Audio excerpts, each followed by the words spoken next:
Very good morning and welcome to a daily devotion. இன்றைக்கி நம்ம பார்க்கும்போது Proverbs chapter 11 verse 9 and 10. So first நம்ம ஒரு சின்ன ஓவியை பார்த்துட்டு அதுலேருந்து ஒரு main takeaway. So verses 9 and 10 பார்க்கும்போது என்ன சொல்கிறார் சாலமன்னா, நம்மளோட வார்த்தைகள் வந்து ரொம்ப முக்கியமானதுன்னு சொல்கிறாரு. இதுவும் நம்ம சாலமன் முன்னாடியே சொல்லியிருக்காரு, இதுவும் நானும் பல முறை முன்னாடியே சொல்லியிருக்கேன், ஏன்னா ஜீசஸும் இதை சொல்லியிருக்காரு. ஸோ சாலமன் சொல்கிறாரு, நம்ம verse 9 தான் ஃபோக்கஸ் பண்ணுவோம். verse 9 என்ன சொல்கிறாரு?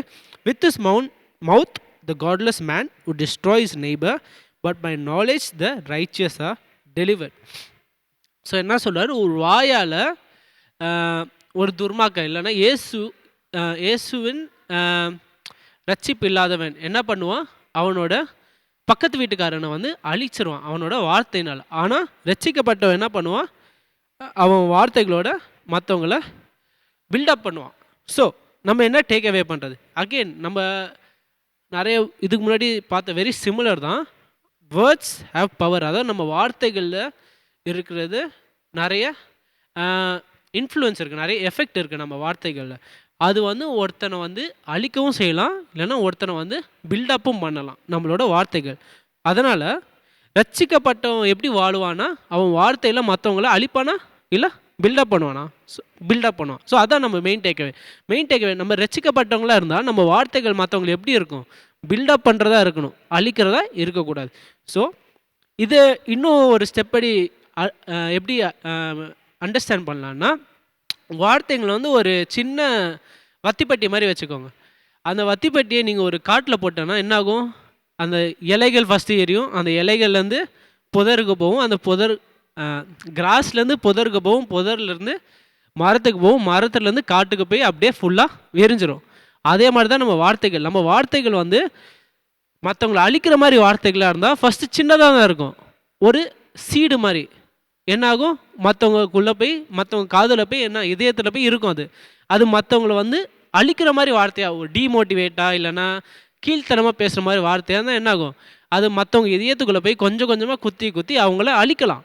ஆனால் இது மற்றவங்கள மோட்டிவேட் பண்ணுற மாதிரி, என்கரேஜ் பண்ணுற மாதிரி, மற்றவங்களுக்கு கொஞ்சம் மகிழ்ச்சி தர மாதிரி வார்த்தையாக இருந்தால் அது என்னாகும்? அவங்களுக்குள்ளே போய் இதயத்தில் போய் கொஞ்சம் கொஞ்சமாக அவங்களுக்கு மகிழ்ச்சியை தரும், கொஞ்சம் கொஞ்சமாக அவங்கள பில்டப் பண்ணும். அதான் இங்கே சாலமன் ரொம்ப இம்பார்ட்டண்ட்டாக சொல்கிறார். ஸோ அதான் நம்ம வார்த்தைகள் எப்படி இருக்கணும்? மற்றவங்களுக்கு ஹீல் பண்ணுற மாதிரி இருக்கணும். ஏன்னா மற்றவங்க எல்லாரோட வாழ்க்கையும் சுலபமாக இருக்காது, எல்லாரோட வாழ்க்கையிலும் கஷ்டங்கள் இருக்கும். அதனால் அந்த கஷ்டங்களை அறிந்தோ அறியாமல் இருந்தாலும் நம்மளோட வார்த்தைகள் என்ன இருக்கணும்? அவங்களுக்கு ஹீல் பண்ணுற மாதிரி இருக்கணும். நம்மளோட வார்த்தைகள் அவங்களுக்கு என்கரேஜ் பண்ணுற மாதிரி இருக்கணும். அடுத்து நம்மளோட வார்த்தைகள் எப்படி இருக்கணும்? உண்மையை சொல்லணும். என்ன உண்மையை சொல்லணும்? ஆண்டவருடைய உண்மையை சொல்லணும். அதுக்கு அதே மாதிரி நேற்று சொன்ன மாதிரி ஆண்டவர் உண்மையை சொல்லணுன்னா நம்ம என்ன பண்ணணும்? டெய்லி வேதாகமத்தை படிக்கணும்.